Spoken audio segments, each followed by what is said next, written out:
I want to ask you something, and I want you to actually do this as I speak. Ready? Not think about it, do it. Okay. Are you aware of the sound of this voice? Of course you are. You are listening. Now, are you aware of the feeling of your body sitting where it is sitting right now? Go there for a moment.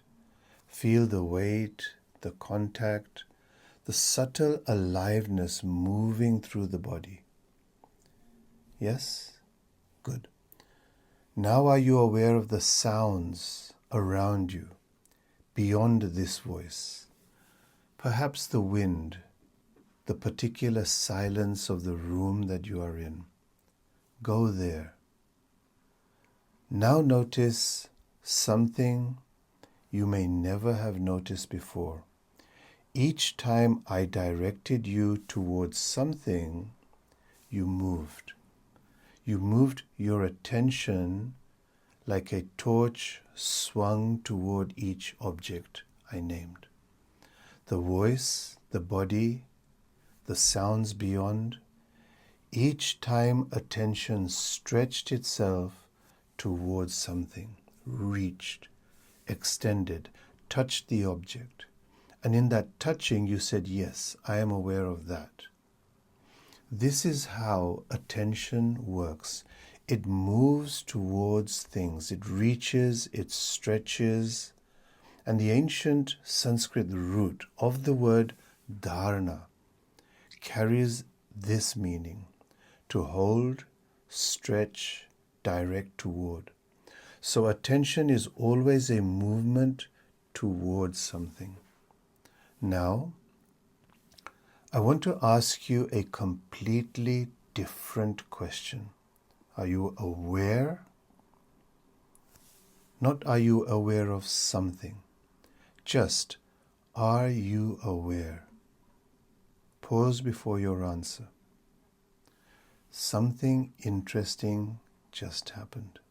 Yes, because this question is not like the others. The others had a destination, objects for the torch to illuminate. This question has no destination, and yet you know the answer. Yes, I am aware. But where did you go to find that answer? Did you not go to the body? The body is a sensation, temperature, pressure, aliveness. The body itself is not aware. The body itself is not aware. Did you not go to the mind? The mind is thought, image, memory, movement. But the mind itself is not aware. And yet here you are, undeniably aware, aware of being aware. So where did you go? I will tell you what happened in that moment. The torch stopped reaching. For one moment, attention did not stretch toward anything. It simply rested, relaxed. And in that resting, what remained was not an object, not a thought, not a sensation. What remained was the light itself. This is what the ancient teachers called Pratyabhijna, recognition. Not the discovery of something new, the recognition of something that was never absent. Awareness recognizing itself. Now here is what and where most seekers make the same mistake. They hear this and immediately try to find awareness. They turn the torch toward awareness, the same way that they turned it towards the body, towards sounds, towards the breath. And they find a kind of blankness, a wall, a frustrating emptiness that seems to be almost aware, but not quite. And they conclude, I cannot find it. I'm doing something wrong. I need a better technique, a longer retreat, a qualified teacher. But the mistake is not in the finding, the mistake is in the looking. You cannot find awareness the way you find objects, because awareness is not an object. It is the finder. Think of it this way. You are standing in a room. I ask you to walk towards the window. You can do that. I ask you to walk towards the door. You can do that. Now I ask you to walk toward yourself.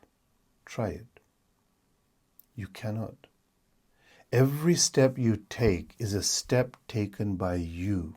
You are always already where you are trying to go. This is the nature of awareness. Every attempt to find it is made from it. Every search begins and ends inside the very thing being searched for. The seeker is the sought. So what do you do with this? Here is the answer. And I say this with a lot of love. Stop doing. Everything you have been doing in the name of spiritual practice has been another step taken by the one who is already home. The meditation, the inquiry, the years of sitting, the techniques learned and perfected, and eventually discarded. All of it has been the doer rushing forward very sincerely, very earnestly, in completely the wrong direction. And yet, even this is not a mistake, because the doer that runs long enough and hard enough, sincerely enough, eventually runs so far, he or she circles back. And one morning, without any warning, they find themselves standing at the door, home, without ever having turned around. This is grace. This is anugraha, the fifth act of consciousness, the remembering that arrives not as the result of effort, but as the exhaustion of effort.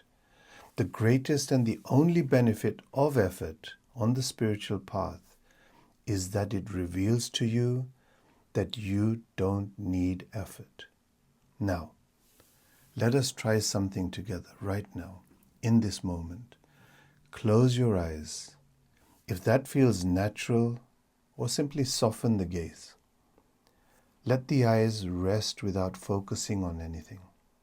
Feel the body sitting. Feel the breath moving in and out without controlling it. Just notice it, observe it. Now notice the thoughts that are present.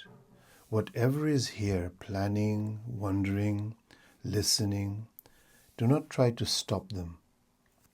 Simply notice that you are aware of them. Now here is the move. Instead of looking at the thoughts, turn the light around. Who is aware of these thoughts? Do not answer with a concept. Do not say, I am, and move on. Actually look. What is this awareness that is here reading these thoughts as they arise? You will not find an object. You will find no shape, no color, no location. What you will find is this: a vast, open, luminous emptiness that is somehow not empty at all. Awake, alive, present. This is awareness knowing itself. This is being aware of being aware. Now the mind will try to make an object of this. It will say, I found it. It is this blank, open feeling. And the moment it says that, it has already moved. Attention has already risen, already reached toward a new object. This is why the ancient teachers called this a non-practice. There is nothing to do, just relax. There is only a ceasing of the doing that was never actually necessary. A relaxation so complete that what remains is what was already here. Vast, ordinary, completely unspectacular. And yet, most intimate thing that you have ever touched. Because it is not something you are touching. It is what you are. Let me leave you with one image. The sun does not need to travel to illuminate itself. It does not need a mirror. It does not need a technique. It does not need to reach. It simply shines. And in the shining, everything is already lit. Awareness is like this. It does not need to move to know itself. It does not need to stretch towards itself. It does not need to find itself. It simply is. And in the being, everything is already known. You have never not been this, not for a single moment. In the deepest confusion, not in the longest forgetting, not in the years of searching that brought you here, to this moment, to these words. Awareness was here. It was always here. It is here right now, as it always was.